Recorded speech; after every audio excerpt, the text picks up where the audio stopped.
where they arrested 18 suspects that were stealing medicines in Italy and directly targeting UK as the customers for the stolen medicines. It's quite an interesting case, quite a significant case, but for me the key point here is that a criminal group of a significant size and organisation was specifically targeting the UK. There were no other countries that were targeted here.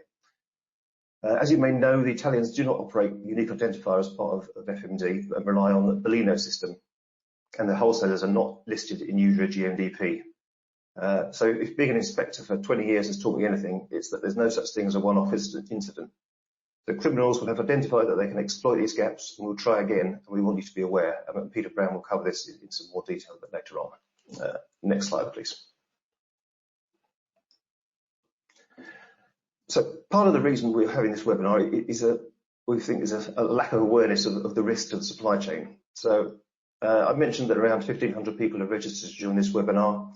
But looking at the delegate lists, lots of people have joined from the same company. So some companies have got up to 20 people at this webinar, which is great that everyone's here.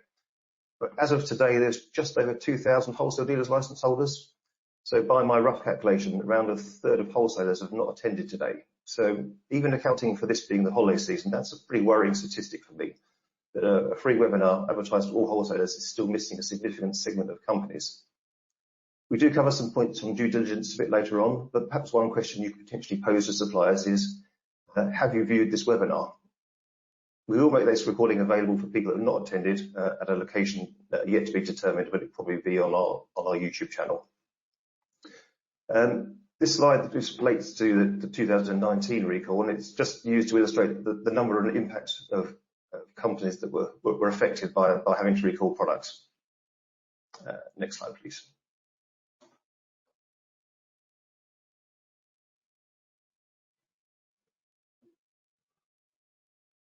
Next slide, please. So just a reminder that stolen medicines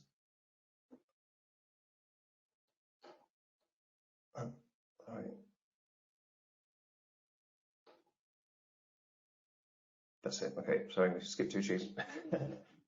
So, important point. Stolen medicines are false medicines. It's a really important point to make because in every respect, I've lost the slides. Okay. Stolen medicines are false medicines. It's an important point to make as in every respect, they are indistinguishable from the correctly sourced products. Of course, the risk here is that genuine products obtained by the criminals have no care about how they were being stored or transported, and that can compromise their quality. They are genuine products that we've identified here, and these have been tested by the MAHs to confirm that. What they need to enter the supply chain to get into the supply chain is a weak actor who doesn't ask questions or is criminally intent on making money. Once the products are in the supply chain, it becomes increasingly hard to conduct due diligence and trace products as they get split up and sold. Of course, the question that must be posed is to where this stolen stock is coming from. For some cases we will talk about, it is the UK pack that up to a certain point cannot be traced back past the compromised wholesaler.